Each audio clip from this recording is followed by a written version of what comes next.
Les invito esta mañana a abrir sus Biblias a Daniel capítulo 2. Hace unas semanas estuvimos también en este capítulo y estuvimos estudiando los primeros versículos, de versículo 1 al 23. Y hoy me gustaría terminar el capítulo de alguna manera, siendo tantos versículos, igual me gustaría terminar desde el versículo 24 al 49, terminar ese capítulo y ver con ustedes otra manifestación hermosa de la soberanía de Dios. Dice Daniel capítulo 2, empezando el versículo 24. Después de esto fue Daniel a Arioc, al cual el rey había puesto para matar a los sabios de Babilonia, y le dijo así: no mates a los sabios de Babilonia, llévame a la presencia del rey, y yo le mostraré la interpretación. Entonces Arioc llevó prontamente a Daniel ante el rey, y le dijo así: he hallado un varón de los deportados de Judá, el cual dará al rey la interpretación. Respondió el rey y dijo a Daniel, al cual llamaban Beltsasar: ¿podrás tú hacerme conocer el sueño que vi y su interpretación? Y Daniel respondió delante del rey diciendo: el misterio que el rey demanda, ni sabios, ni astrólogos, ni magos, ni adivinos lo pueden revelar al rey. Pero hay un Dios en los cielos, el cual revela los misterios, y él ha hecho saber al rey Nabucodonosor lo que ha de acontecer en los postreros días. He aquí tu sueño y las visiones que has tenido en tu cama. Estando tú, oh rey, en tu cama, te vinieron pensamientos por saber lo que había de ser en lo porvenir. Y el que revela los misterios te mostró lo que ha de ser. Y a mí me ha sido revelado este misterio, no porque en mí haya más sabiduría que en todos los vivientes, sino para que se dé a conocer al rey la interpretación y para que entiendas los pensamientos de tu corazón. Tú, oh rey, veías, y aquí una gran imagen. Esta imagen, que era muy grande y cuya gloria era sublime, estaba en pie delante de ti, y su aspecto era terrible. La cabeza de esta imagen era de oro fino, su pecho y sus brazos de plata, su vientre y sus muslos de bronce, sus piernas de hierro, sus pies en partes de hierro y en parte de barro cocido. Estabas mirando hasta que una piedra fue cortada, no con mano, e hirió a la imagen en sus pies de hierro y de barro cocido, y los desmenuzó. Entonces fueron desmenuzados también el hierro, el barro cocido, el bronce, la plata y el oro, y fueron como tamo de las eras del verano, y se los llevó el viento sin que de ellos quedara rastro alguno. Mas la piedra que hirió a la imagen fue hecha un gran monte que llenó toda la tierra. Este es el sueño. También la interpretación de él diremos en presencia del rey. Tú, oh rey, eres rey de reyes, porque el Dios del cielo te ha dado reino, poder, fuerza y majestad. Y donde quiera que habitan los hijos de hombres, bestia del campo y aves del cielo, él los ha entregado en tu mano. Y te ha dado el dominio sobre todo. Tú eres aquella cabeza de oro. Y después de ti se levantará otro reino inferior al tuyo, y luego un tercer reino de bronce, el cual dominará sobre toda la tierra. Y el cuarto reino será fuerte como hierro, y como el hierro desmenuza y rompe todas las cosas, desmenuzará y quebrantará todo. Y lo que viste de los pies y de los dedos, en parte de barro cocido de alfarero y en parte de hierro, será un reino dividido. Mas habrá en él algo de la fuerza del hierro, así como viste hierro mezclado con barro cocido. Y por ser los dedos de los pies en parte de hierro y en parte de barro cocido, el reino será en parte fuerte, pero en parte frágil. Así como viste el hierro mezclado con barro, se mezclarán por medio de alianzas humanas, pero no se unirán el uno con el otro, como el hierro no se mezcla con el barro. Y en los días de estos reyes, el Dios del cielo levantará su reino, que no será jamás destruido, ni será el reino dejado a otro pueblo, desmenuzará y consumirá a todos estos reinos, pero Él permanecerá para siempre. De la manera que viste que del monte fue cortada una piedra, no con mano, la cual desmenuzó el hierro, el bronce, el barro, la plata y el oro, el gran Dios ha mostrado al rey lo que ha de acontecer en lo porvenir, y el sueño es verdadero y fiel su interpretación. Entonces el rey Nabucodonosor se postró sobre su rostro y se humilló ante Daniel y mandó que le ofreciesen presentes e incienso. El rey habló a Daniel y dijo: ciertamente el Dios vuestro es Dios de dioses y Señor de los reyes, y el que revela los misterios, pues pudiste revelar este misterio. Entonces el rey engrandeció a Daniel y le dio muchos honores y grandes dones, y le hizo gobernar de toda la provincia de Babilonia y jefe supremo de todos los sabios de Babilonia. Y Daniel solicitó del rey y obtuvo que pusiera sobre los negocios de la provincia de Babilonia a Sadrac, Mesac y Abednego. Y Daniel estaba en la corte del rey. Muchos versículos en esta segunda parte del capítulo 2. Y es la continuación de lo que habíamos empezado hace unas semanas, de este sueño que había tenido el rey Nabucodonosor, que lo había frustrado, que lo había puesto en una situación tan difícil por su incertidumbre, que lo llevó a desesperarse, lo llevó a ansiarse, vimos hace unas semanas. Y en contraste, vimos en los primeros versículos, en contraste a la manera que responde Nabucodonosor a esa incertidumbre, a ese sueño tan desesperante, vimos que Daniel, bajo la intención del autor en este libro de profecía, vimos que Daniel reacciona ante la incertidumbre con integridad, en oración. Y es increíble que la mayor parte de este capítulo, que está intentando llegar a la revelación del sueño y la interpretación de ese sueño de Nabucodonosor, tan increíble, tan impactante para Nabucodonosor, la mayor parte habla de cómo le llega la interpretación. Cómo es que le llega a Nabucodonosor finalmente lo que soñó y lo que significa lo que soñó. Y hablamos hace unas semanas que el libro de Daniel tiene varios propósitos. Entre ellos, tiene el propósito de que nosotros leamos versículo tras versículo, página tras página, lleguemos al final y tengamos un entendimiento más robusto de la soberanía de Dios, de la providencia de Dios, al punto que ese constante goteo en nuestras vidas, en nuestra lectura de que Dios es soberano, no solamente en teoría, sino en práctica, caminando ahí junto a Daniel, junto a sus amigos, viendo la manera que la soberanía de Dios controla aún los reyes más poderosos de la historia, leyendo esas páginas, experimentando junto a estas personas la mano soberana de Dios, que seamos impactados, transformados, que nuestra manera de pensar sobre Dios, sobre su soberanía, sobre nuestras circunstancias, cambie. Que tengamos un entendimiento más robusto de la soberanía de Dios. Pero también, y esto lo vimos la vez pasada, entendemos que Daniel también tiene el propósito de darnos un ejemplo hermoso de sabiduría en la persona de Daniel y en los amigos de Daniel. Por eso tenemos tantos versículos y básicamente, leyendo juntos, nosotros tuvimos hasta el versículo 30, versículo 1 al 30, es todo lo que precede la revelación del sueño y la interpretación del sueño. Y aquí se exalta mucho Daniel en contraste a Nabucodonosor. Y vamos a ver otro contraste hoy, antes de llegar a la interpretación, a la revelación y la interpretación del sueño. Vamos a ver otro contraste donde el carácter de Daniel nuevamente es exaltado. Y todo esto, me gustaría, hermanos, ver estos versículos que nos quedan de hoy, que son muchos, pero los quiero resumir,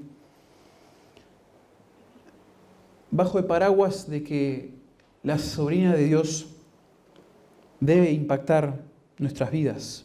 La soberanía de Dios tiene implicaciones para nosotros, para nuestras vidas. Y vamos a ver implicaciones personales, los cuales nos muestran los primeros versículos antes de llegar a ese sueño y su interpretación.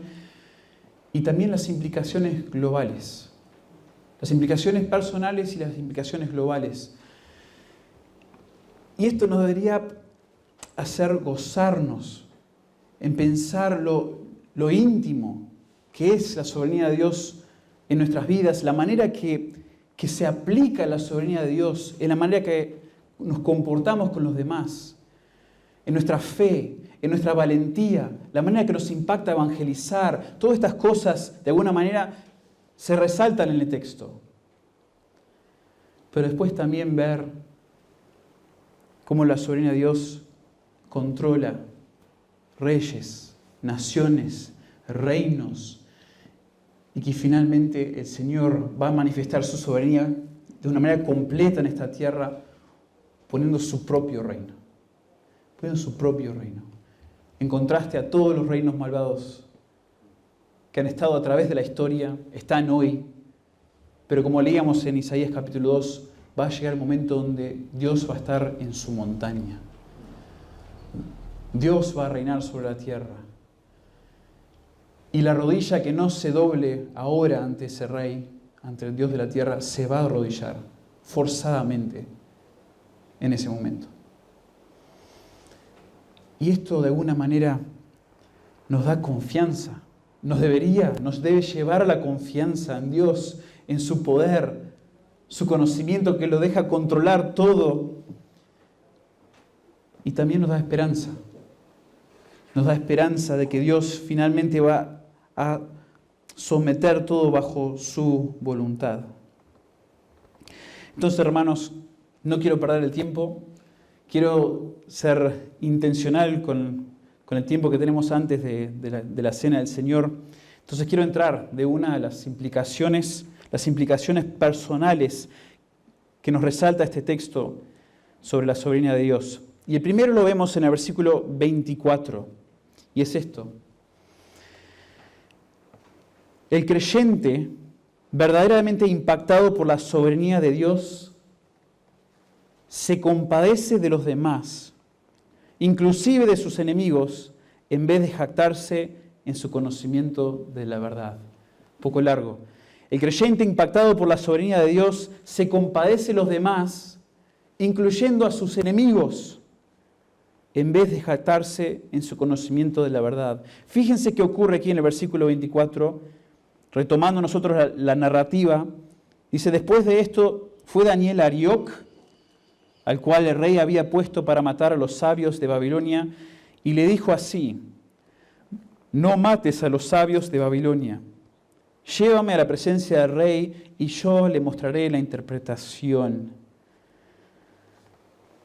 Cuando estuvimos viendo la primera parte de este capítulo y hablábamos de estos sabios, quienes estaban en la corte de Daniel, vimos que la mayoría acudían a hechicerías, acudían a otras magias ocultas para poder aconsejar al rey.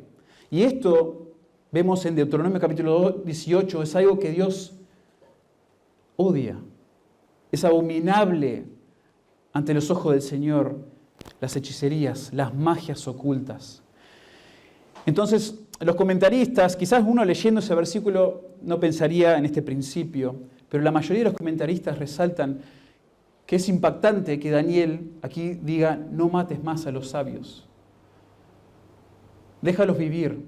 Acá tengo la interpretación. Que no haya dicho, bueno, mata a esos sabios porque la verdad que no tienen valor alguno, le están haciendo un mal al rey, y después revelaré yo el sueño a Nabucodonosor.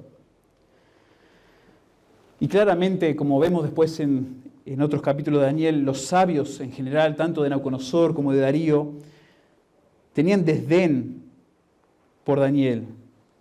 Obviamente ellos sabían que Daniel no estaba a favor de sus métodos, obviamente no acudía a ellos. Entonces hay un patrón en Daniel de que los otros sabios le tienen cierto celo, cierto odio.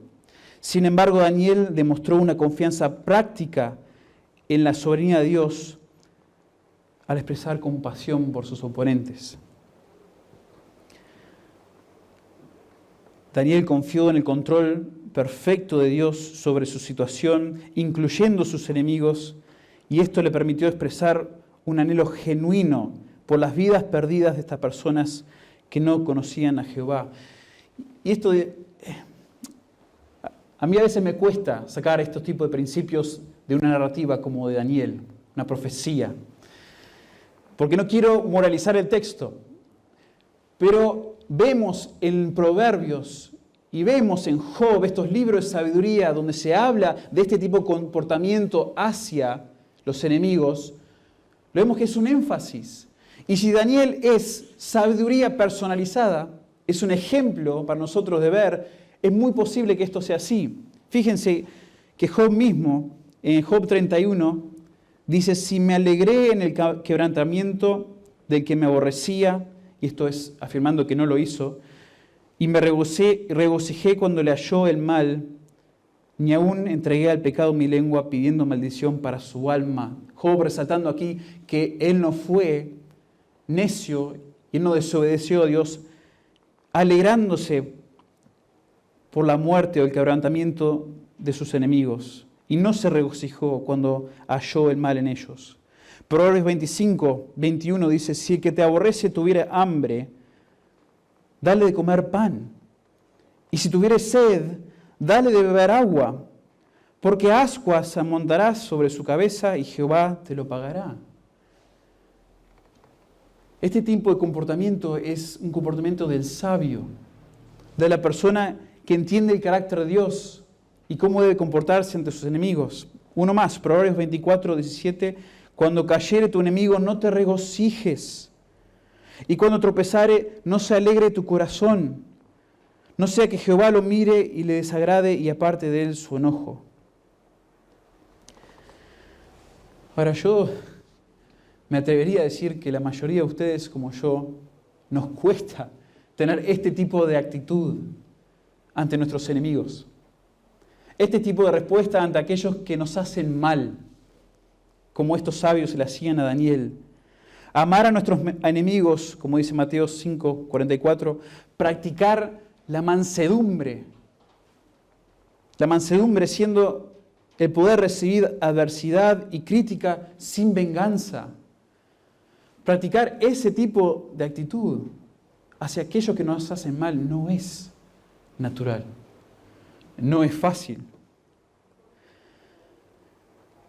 Pero creo que el creyente, y acá creo que es lo que está resaltando en parte Daniel, y vemos en otros pasajes también, el creyente que entiende que Dios es soberano aún de los enemigos que permiten su vida, puede actuar de esta manera, puede encontrar la fuerza, la capacidad de Dios para actuar en amor, en mansedumbre. 1 Pedro 4:19, Pedro les escribe a aquellos que están siendo perseguidos en la iglesia, dice, de modo que los que padecen según la voluntad de Dios encomienden sus almas al fiel Creador y hagan el bien. Hagan el bien, hagan el bien. Ante el que te maldice, ante tu oponente, haz el bien, porque padeces según su voluntad soberana. 1 Pedro 3:17, porque mejor es que padezcáis haciendo el bien, si la voluntad de Dios así lo quiere, que haciendo el mal. Si sabemos que la voluntad de Dios es que estos enemigos estén frente a nosotros, acosándonos, podemos confiar en Él para hacer el bien, para amarles, para actuar con mansedumbre. Entonces ese es el primer principio personal de este texto sobre la soberanía de Dios. El creyente impactado por la soberanía de Dios se compadece de los demás, inclusive de sus enemigos, en vez de jactarse en su conocimiento de la verdad. Segundo principio que encontramos en el texto, leyendo allí, empezando el versículo 25, es que el creyente impactado por la soberanía de Dios busca resaltar la gloria de Dios en vez de promover sus habilidades y sus logros. Recuerden que en la primera parte del capítulo 2, versículos 1 a 23, vimos el gran contraste entre Nabucodonosor y Daniel. Nabucodonosor, ante la incertidumbre del sueño, lo que le había causado ese sueño, se desesperó. Daniel actuó en integridad y oró al Señor. Ese contraste es muy intencional en el texto. Y aquí se nos da otro contraste intencional, empezando en el versículo 25.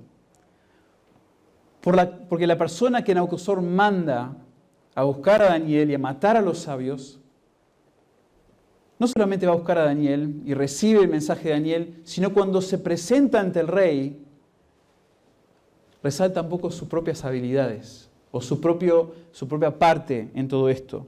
Fíjense que dice, versículo 25, entonces Arioc llevó prontamente a Daniel ante el rey y le dijo así, he hallado un varón de los deportados de Judá. Yo he hallado un varón de los deportados de Judá. Y de alguna manera se exalta a sí mismo, su parte en esto, y habla mal de Daniel. Entre los deportados de Judá, no uno de tus sabios, entre los deportados de Judá, el cual dará al rey la interpretación.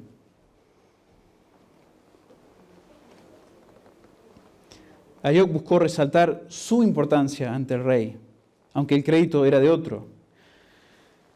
Y lamentablemente esta es nuestra tendencia orgullosa de resaltar nuestra importancia, nuestra parte en algo logrado.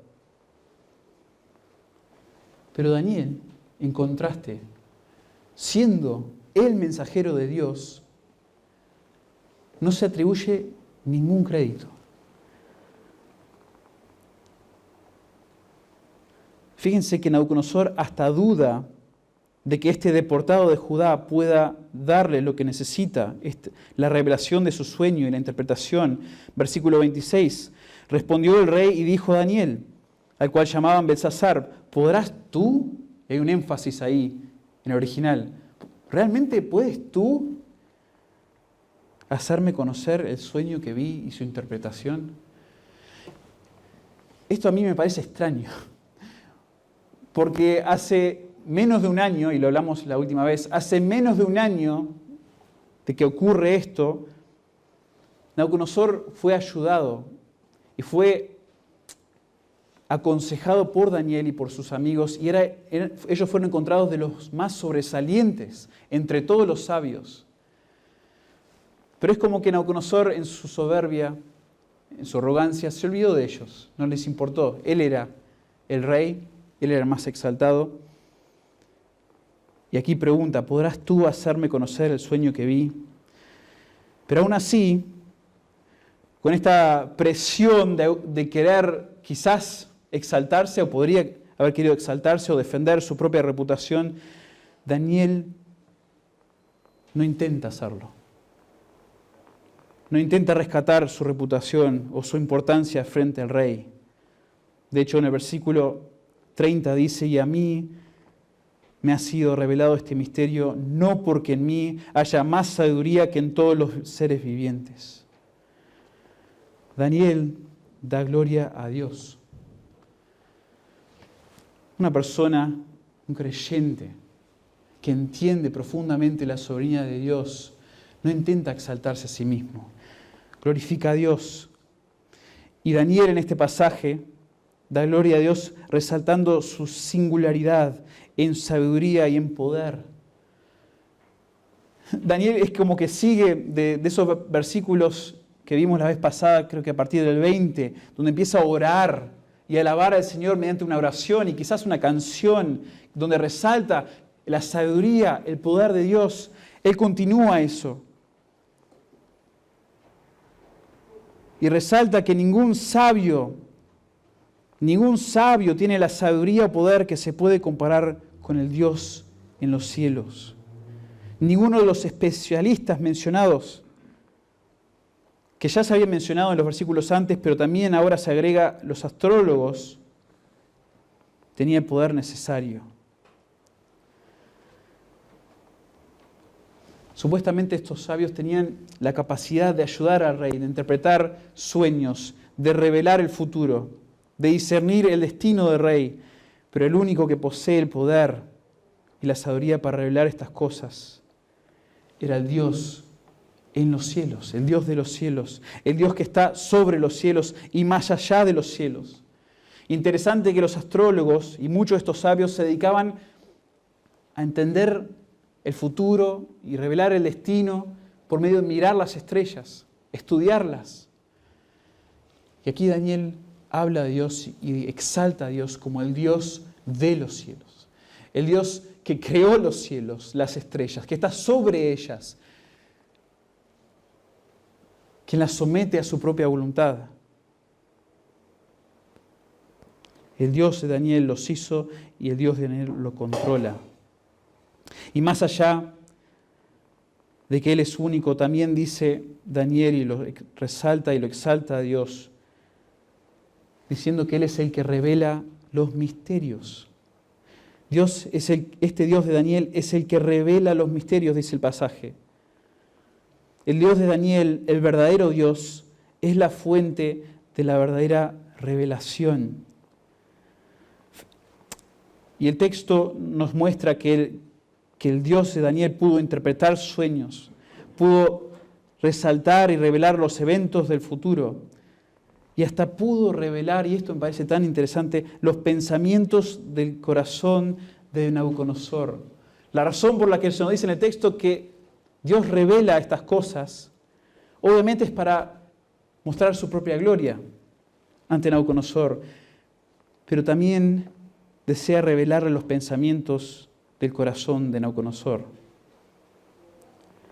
Y esto quizás, para no desarrollar demasiado ni tomar mucho tiempo, esto quizás es clave pensar. De que Dios conoce y está involucrado, sí, en los eventos del futuro, sí, en la interpretación de sueños, cosas asombrosas, pero también las cosas como los pensamientos de cada persona. El conocimiento de Dios no solo abarca lo complejo y confuso, sino también los pensamientos del corazón. Salmo 139, 1 al 4 dice: Oh Jehová, tú me has examinado y conocido. Tú has conocido mi sentarme y mi levantarme. Has entendido desde lejos mis pensamientos. Has escudriñado mi andar y mi reposo. Y todos mis caminos te son conocidos. Pues aún no está la palabra en mi lengua. Y aquí, oh Jehová, tú la sabes toda. Increíble, increíble explicación del conocimiento de Dios, aún de nuestros pensamientos. Y es reasegurante para nosotros entender de que Dios conoce lo más complejo, lo más extraño, lo más confuso, pero también lo más íntimo, lo más personal. Todas estas revelaciones secretas son conocidas y reveladas por Dios. Y ningún otro es semejante en su conocimiento y sabiduría soberana. Y antes de continuar al siguiente principio o implicación, creo que vale la pena resaltar que Daniel, el centro de los pensamientos y de la alabanza y aún del hablar de Daniel, es Dios mismo. Dios mismo y su carácter.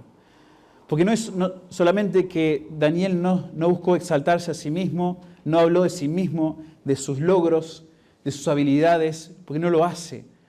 Pero parte de la razón que no lo hace es porque al centro de su hablar, de sus pensamientos, es Dios. Él entiende que Él existe, que Él sirve de alguna manera, Él es útil por Dios. Y vemos varios pasajes, aún en el Nuevo Testamento, que resaltan esto. ¿Qué tenemos que Dios no nos ha dado? Entonces, el creyente impactado por la soberanía de Dios busca resaltar la gloria de Dios en vez de promover sus habilidades y sus logros. Y el último principio personal de este texto, antes de llegar a los principios globales de la soberanía de Dios, es que el creyente impactado por la soberanía de Dios proclama la verdad de Dios con valentía, en vez de callar por timidez o intimidación de otros. Daniel, cuando se expresa en estos versículos, no habla bien de Nabucodonosor o de sus dioses. No los ofende directamente, agresivamente, pero sí insinúa que son débiles, que son incapaces de asistir, por ejemplo, los sabios, los dioses. Son inferiores al Dios de Daniel y al Dios de los judíos. También vemos que Nabucodonosor cuestiona la capacidad de Daniel. Entonces tiene mucha presión encima de Daniel en este momento. Pero Daniel igual proclama la verdad de Dios con valentía. No calla. A veces hay un malentendido en el mundo cristiano, mundo evangélico, de que aquellos que creen en la soberanía de Dios sobre todas las cosas, incluyendo la salvación, no creen en un evangelismo continuo, quizás un evangelismo por medio de proclamar la verdad del evangelio en las calles, en las casas, sino que porque Dios es soberano, Dios de alguna manera va a traer a los suyos sin la necesidad de evangelizar. Dios usará mi testimonio, Dios usará la gente como me ve, mi ejemplo, para traer a otros a salvación. Ese es mi evangelismo. Y hace poco hablé con unas personas que creían de esta manera, porque creían en la soberanía de Dios en la salvación. Pero esto no es un entendimiento correcto, bíblico, de la soberanía de Dios.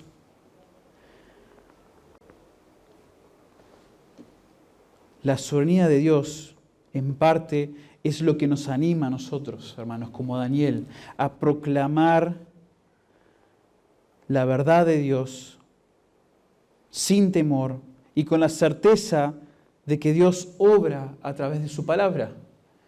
Daniel ya conocía la interpretación, por ejemplo, de este sueño, qué iba a ocurrir, aunque Nabucodonosor su reino no iba a perdurar, iba a ser conquistado por otro, y proclama con valentía las verdades ante el rey. Nosotros, hermanos, quizás empecemos a enfrentar, como se están enfrentando en otras partes del mundo, hemos hablado de algunos pastores que han sido puestos presos por predicar el Evangelio, por abrir sus iglesias con valentía.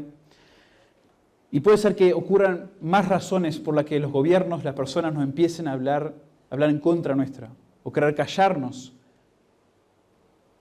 por el tema del Evangelio, sea por temas de los homosexuales, si aceptamos homosexuales en el liderazgo de esta iglesia o no. Un montón de cosas pueden empezar a ocurrir.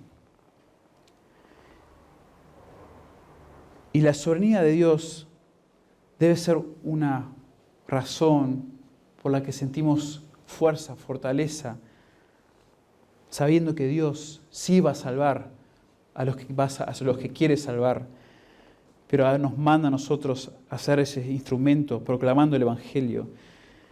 Esto es lo que Pablo aún creyó en Hechos 18, 9 y 10. Entonces el Señor dijo a Pablo en visión de noche: no temas, sino habla y no calles, porque yo estoy contigo y ninguno pondrá sobre ti la mano para hacerte el mal, porque yo tengo mucho pueblo en esta ciudad. Dios le dice a Pablo: tengo mucho pueblo en esta ciudad. Pablo podría haber dicho: bien, me voy, Dios lo va a salvar. Pero no, Pablo fue el instrumento para proclamar con valentía el Evangelio.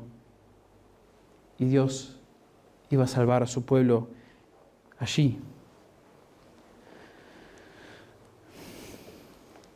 Leyendo a algunos comentaristas y libros, algunos dicen que a veces es intimidante para personas, y puede ser intimidante para nosotros, frente a personas importantes, tener temor, sentirnos intimidados por lo que otros dirán y pensarán de nosotros. Pero la soberanía de Dios debería ayudarnos a pensar que sin importar su título en la sociedad Estas personas solo son humanos y también están sujetos bajo la soberanía de Dios como todos los demás. Y su destino eterno depende de su fe, de su reconocimiento de Dios, de su pecado y la salvación por medio del Mesías. Que la soberanía de Dios sobre todas las cosas, incluyendo la salvación, sea la fortaleza, la razón por la que tenemos valentía de proclamar las verdades de Dios. Esas son las implicaciones personales que uno leyendo el texto, nuevamente les confieso que a veces hasta dudo si esto es realmente la intención, pero estudiando el pasaje cuidadosamente hay estas implicaciones prácticas de Daniel creyendo en la soberanía de Dios. Él actúa de esta manera, amando a sus enemigos, teniendo compasión de ellos, exaltando a Dios en vez de sus propias habilidades y también proclamando con valentía el mensaje de Dios. Y las implicaciones globales de la soberanía de Dios las vemos en los versículos que quedan, versículos 31 al 45, que capítulo va hasta el 49. Del 31 al 45 vemos varias implicaciones globales de la soberanía de Dios.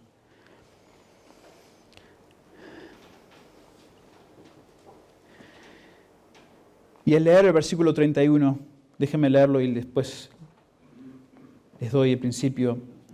Dice el versículo: tú, oh rey, al dar la interpretación, dice: tú, oh rey, veías, y he aquí una gran imagen. Esta imagen, que era muy grande y cuya gloria era muy sublime, estaba en pie delante de ti, y su aspecto era terrible. Y el primer principio que podemos tomar de este pasaje es que el control absoluto de Dios permite que los reinos del mundo sean gloriosos y temibles por un tiempo. Y esto ha sido difícil, no solamente para el mundo secular, pero aún para creyentes aceptar de que Dios es soberano cuando los reyes de la historia sus reinos han sido tan lujosos, tan temibles, tan fuertes, aún más fuertes que Israel en dados momentos. La estatua que vio Nabucodonosor en su sueño representa las naciones y es impresionante. Y fíjense, al leer ese versículo 31, se nos da varios adjetivos que resaltan el resplandor, la fuerza del reino de Nabucodonosor.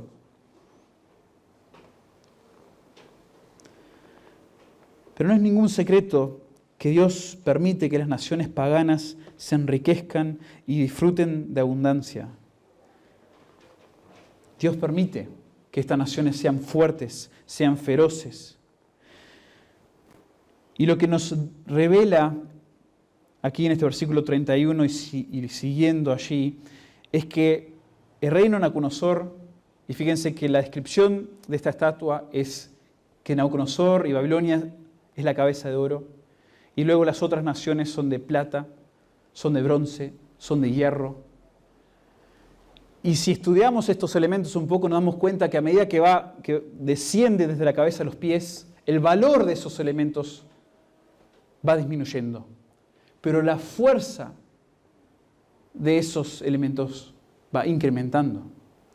Entonces, de una manera muy pictoresca, se le está diciendo a Nabucodonosor: tu reino es el más valioso. Tu reino es el que más luce y va a lucir de los reinos que vienen. Pero lo que también vemos es que los reinos que siguen en Nabucodonosor cada vez son más fuertes, más difíciles de conquistar. Y es interesante que en Daniel 7, quizás el capítulo paralelo a Daniel capítulo 2, describe a estos 4 reinos los mismos.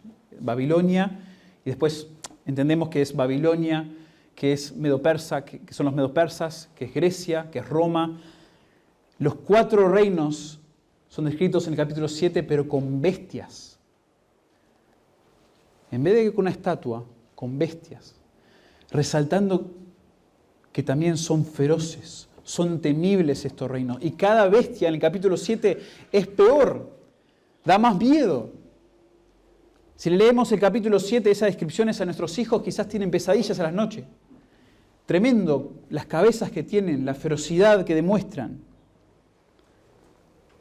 Pero para sus propios propósitos, Dios ha permitido en su soberanía que las naciones sean más fuertes y temibles que su pueblo, por un tiempo. Y esto le dolió mucho a uno de los profetas.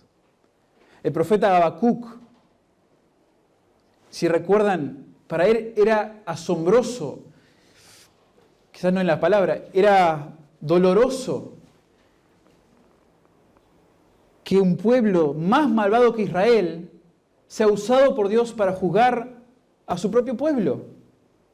Habacuc 1:13 dice, muy limpio eres de ojos para ver el mal, ni puedes ver el agravio.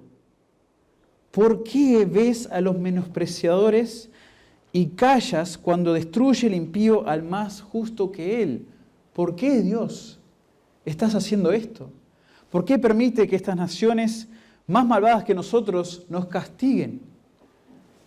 Sean el instrumento usado para disciplinarnos. Y a veces Dios hace esto. A veces Dios, bajo su soberanía, bajo su control, permite que las naciones sean más fuertes, más temibles, más preciosas aún, pero por un tiempo.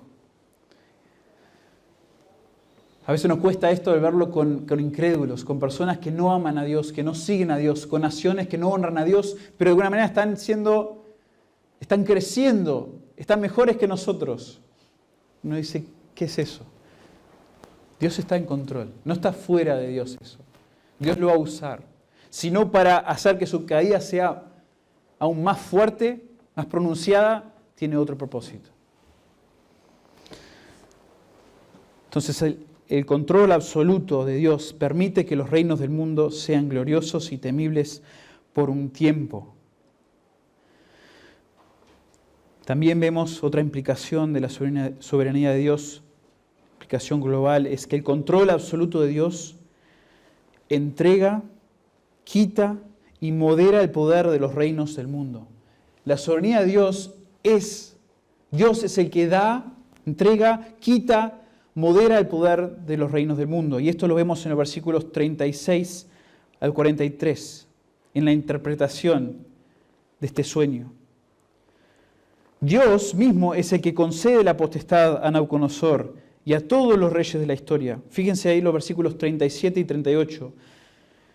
Daniel le dice, tú, oh rey,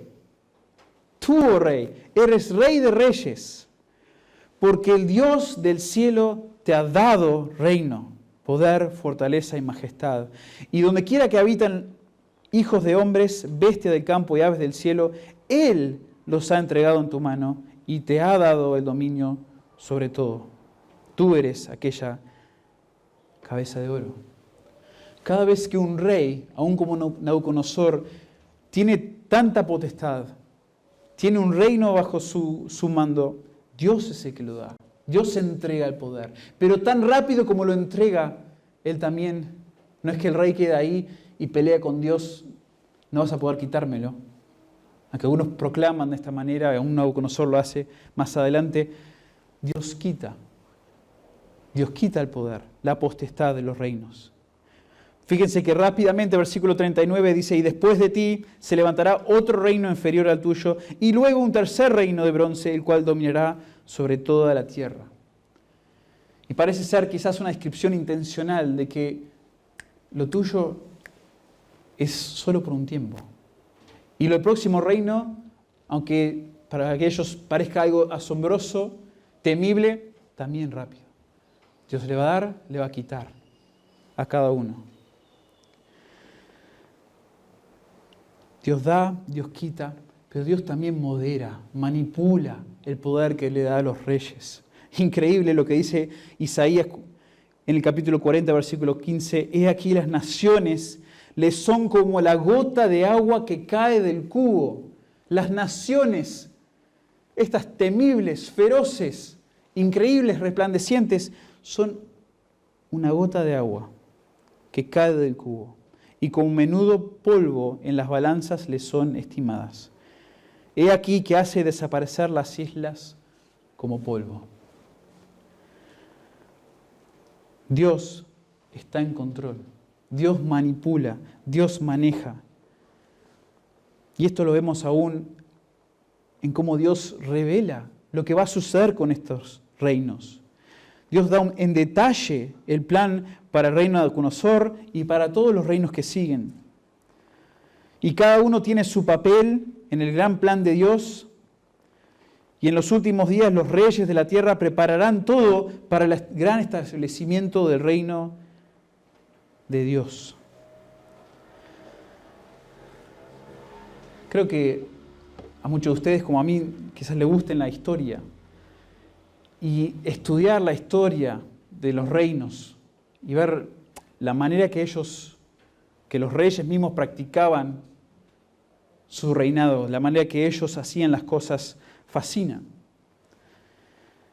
Y estudiar y ver cómo era Babilonia y lo grande que era, lo hermoso que era, el lujo que tenía Nabucodonosor y los reyes de Babilonia, increíble.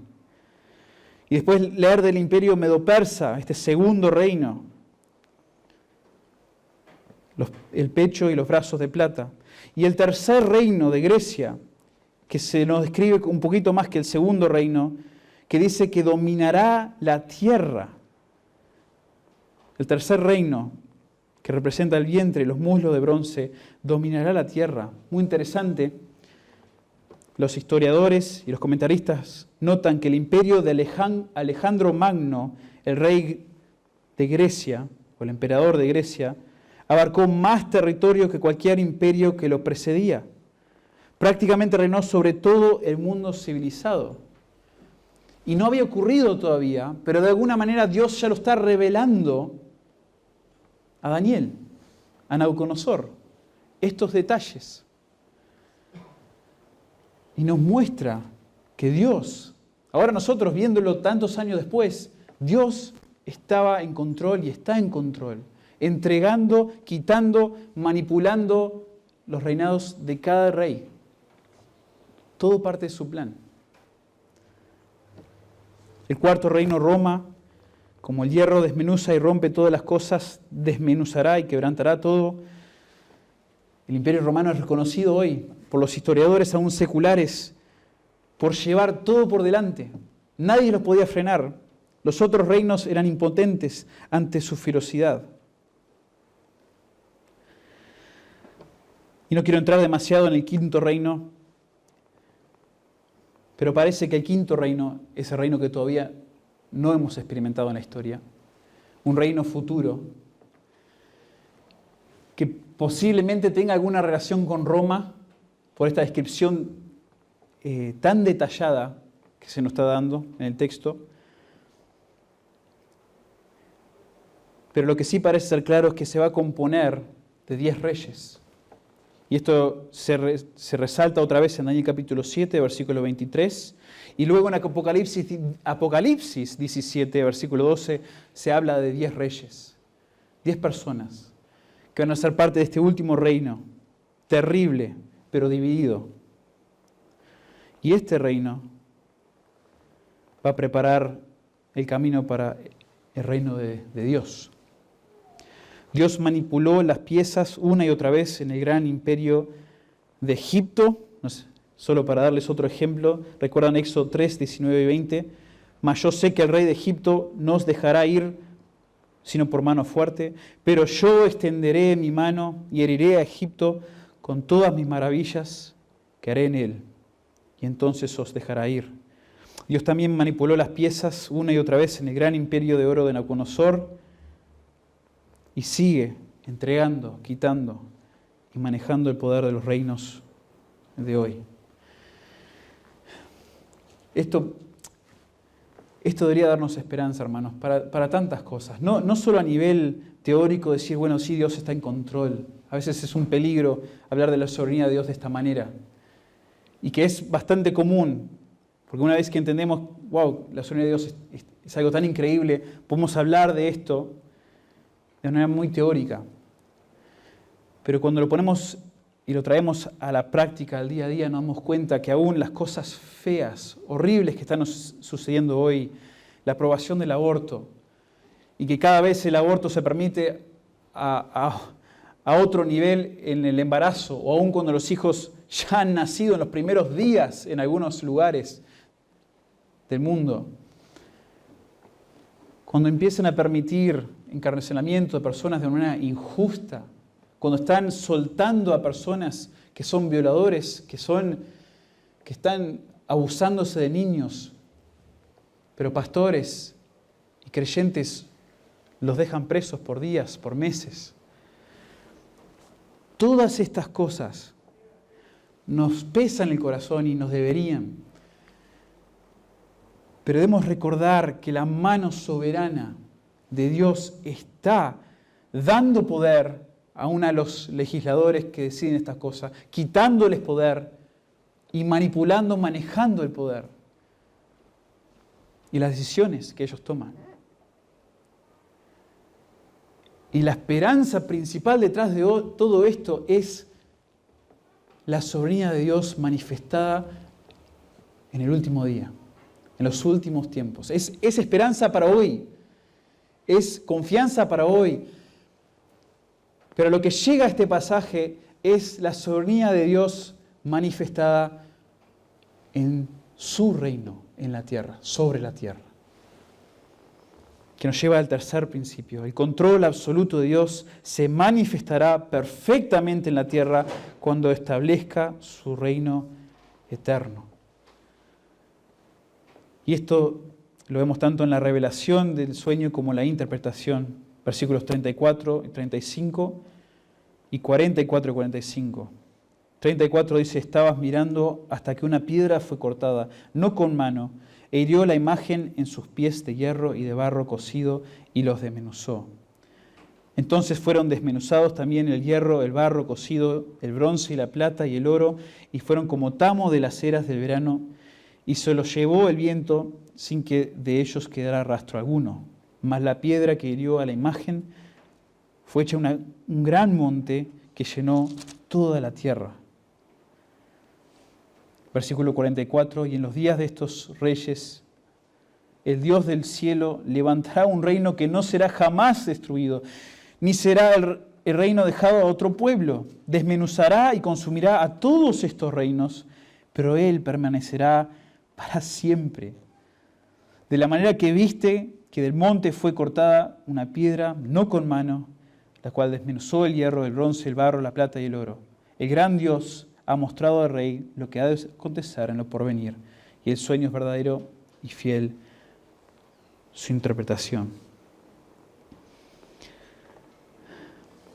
Dios va a reinar perfectamente sobre su creación por medio de un rey perfecto. Y este pasaje nos indica que la soberanía de Dios no solamente se manifiesta desde el cielo, donde Dios controla todas las cosas hoy, sino también se manifestará en la tierra como soberano sobre todas las naciones. Todas las naciones. Ya no habrá ningún reino que anteponga a Dios. Él la destruirá, dice el texto. Él también las reemplazará con su propio reino. Y podríamos entrar a observar todos los detalles del texto para entender bien qué es esto, pero déjenme resumirlo. Y claramente este reino, por las imágenes que vemos, una piedra no cortada por manos humanas, diciendo que no es humano o creado por manos humanas, sino que es divino, va a destrozar completamente a las naciones. Viene a la tierra, destroza a las naciones, nunca jamás será quitada o suplantada por otro reino y se establecerá en la tierra para siempre. Esas son lo que las imágenes representan. Y el pasaje paralelo en Daniel 7 nos indica lo mismo. Porque en el Daniel 7, versículos 13 y 14 dice: miraba yo en la visión de la noche y aquí con las nubes del cielo venía uno como un hijo de hombre. Esta es la roca, esta es la piedra, que vino hasta el anciano de días y le hicieron acercarse delante de él. Y le fue dado al Hijo del Hombre dominio, gloria y reino, para que todos los pueblos, naciones y lenguas le sirvieran. Su dominio es dominio eterno que nunca pasará y su reino uno que no será destruido.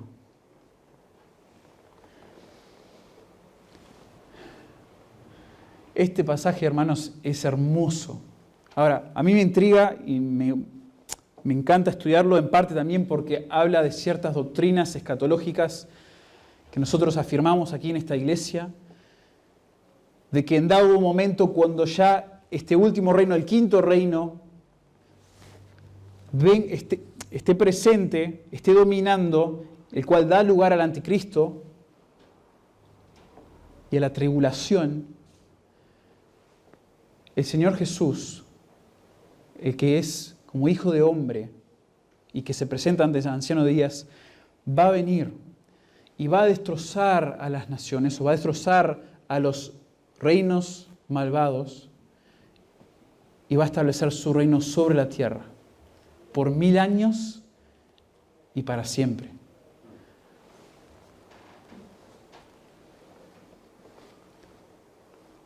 Y la duración y todos los detalles de este texto se resaltan en otras partes de la Biblia, quizás de manera más desarrollada en Apocalipsis capítulo 20. Dios le está diciendo a Nabucodonosor que su reino, aunque hermoso y fuerte por un tiempo, es temporario como todos los reinos humanos. Al final Dios mismo tomará la potestad de la tierra y reinará para siempre. Esta es la esperanza a través de la Biblia. Esto es lo que los santos a través de los siglos han estado y estamos esperando. Sí, Dios nos ha hecho parte de su reino en este momento y vivimos para el Rey. El Rey vino por primera vez a la tierra, nació de una virgen, vivió una vida perfecta, nos enseñó acerca del reino y cómo debemos vivir como súbditos del Rey de los cielos. Nos dijo cómo nos debíamos comportar y qué deberíamos esperar. Y gracias a Dios somos parte de ese reino celestial, pero estamos esperando el momento cuando el Señor Jesús vuelva y establezca su reino sobre la tierra y ya todo sea perfecto. Ya todo creyente santo será vindicado y reinaremos junto a Él, dice Apocalipsis. Aún Daniel afirma esto, los santos van a reinar junto al Mesías. La gran esperanza, la gran conclusión a esta soberanía manifestada de Dios, manifestada así en la manera que permite que las naciones malvadas existan hoy, continúan hoy, que crezcan, que se enriquezcan. Sí, en la manera que Él manipula las naciones hoy, está en control, pero de manera perfecta su soberanía va a ser manifestada sobre la tierra. La soberanía de Dios tiene implicaciones personales, vistas por medio del ejemplo de Daniel. Y también, como vimos recién, tiene implicaciones, principios globales que nos ayudan a confiar en que Dios está en control de todo y lo lleva a un final perfecto. Este control de Dios debe impactar nuestras vidas en muchos sentidos. Nos da sabiduría, nos da esperanza. Pero lo primordial que debemos aprender de la soberanía de Dios es algo que Nabucodonosor todavía en el texto no ha aprendido en el capítulo 2. Siendo enfrentado con Dios, con Daniel y el Dios de Daniel, el Dios de Israel, todavía no ha aprendido en este capítulo una lección muy importante. Que la soberanía de Dios implica que Él es Rey y todo ser creado es su súbdito y debe someterse. A Nabucodonosor, vamos a ver más adelante en otro capítulo, va a tener que pasar por situaciones radicales para que entienda lo frágil que es y lo soberano, lo poderoso que es el Dios de la Biblia, de las Escrituras. Pero al pensar en las implicaciones para nosotros como creyentes de su soberanía y cómo nos ayudan a vivir de una manera enfocada en Él y en lo celestial y no en los detalles difíciles, confusos de este mundo, más allá de todo eso, lo principal que nos enseña la soberanía de Dios es que Él es Rey, Él es el exaltado y nosotros somos sus súbditos y debemos obedecerle como sus súbditos. Debemos someternos completamente ante la voluntad de nuestro Rey. Y lo increíble de todo esto, porque de tapa a tapa Dios es Rey. De Génesis a Apocalipsis, Dios es Rey y se trata de su reino y que Él comenzó todo el plan y terminará el plan de acuerdo a su voluntad. Pero lo increíble en esta historia es que el Rey mismo, para que nosotros podamos abrazar su soberanía, abrazar su persona y ser sus súbditos obedientes, el Rey mismo se convierte en peón. Toma la forma de hombre, vive una vida perfecta en la carne, muere la muerte de un traidor, no de un rey, la muerte de un criminal, para que nosotros, los verdaderos criminales, los verdaderos traidores a su reino, amantes de pecado, tendríamos perdón de nuestros pecados. Hermanos,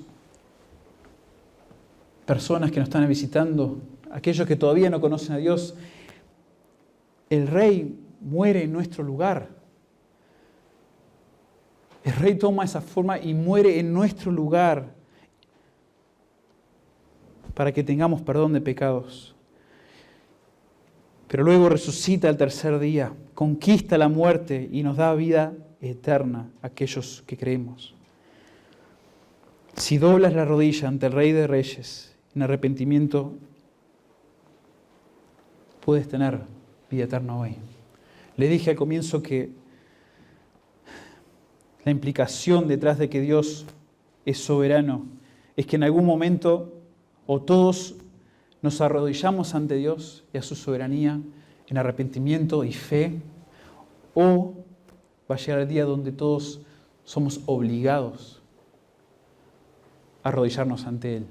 Un autor lo dijo de esta manera, que o te arrodillas ante Dios hoy, y suena muy fuerte esto, o algún día Dios te hará reventar las rodillas y te arrodillarás. Porque finalmente toda rodilla se va a postrar, toda persona se postrará ante el Dios soberano. Y hoy tienes la oportunidad de someterte y de entender su soberanía de esta manera, si te arrepientes ante Él, si tienes fe en su sacrificio. Que el Señor, hermanos, nos ayude a pensar profundamente cada día, no saliendo hoy diciendo, bueno, hoy ya entiendo la soberanía de Dios. No, que leyendo las Escrituras, leyendo Daniel, escuchando estas palabras sobre la soberanía de Dios día tras día, semana tras semana, tengamos cada vez más una confianza, una esperanza robusta en quién es Dios y en su soberanía. Vamos a orar. Padre, gracias por esta revelación tan hermosa de tu soberanía. Señor, qué increíble tener una ventana a este evento tan extraordinario donde el rey Nabucodonosor, el emperador básicamente del mundo, en ese momento, recibe una revelación de tu parte y usas a Daniel para revelar, para interpretar este gran plan de tu reino y tu soberanía sobre la tierra. Y Padre, qué hermoso ver cómo tu sabiduría, tu soberanía debe impactar nuestras vidas. Nos lleva a actuar sabiamente, piadosamente, con integridad. Pero también, Señor, nos hace ver al punto que llega tu mano soberana. La manera que puedes controlar, tocar, quitar poder de en cualquier momento, Señor. Y que todo es parte de un plan que incluye que algún día, Señor, tu reino esté sobre esta tierra. Eso nos da esperanza hoy, Señor. Cuando vemos los reyes malvados, cuando vemos presidentes, legisladores que no te temen, que toman decisiones que son en contra de tu palabra, de tu voluntad, expresada en la Escritura, nos duele, nos pesa, pero Señor, nos da confianza saber que tú estás permitiendo todo esto. Y en algún momento en tu sabiduría, en tu omnisciencia, solo tú sabes cuándo, pero vas a establecer tu reino. Y a nosotros nos harás parte de ese reino. Y a nosotros, Señor, nos vas a consolar. Ya no habrá lágrimas, ya no habrá dolor, ya no habrá pecado. Y en ese momento, Señor, podamos estar viviendo juntos con nuestro Rey, sirviendo a su lado por la eternidad. Gracias por estas verdades. En el nombre de Cristo Jesús oramos. Amén.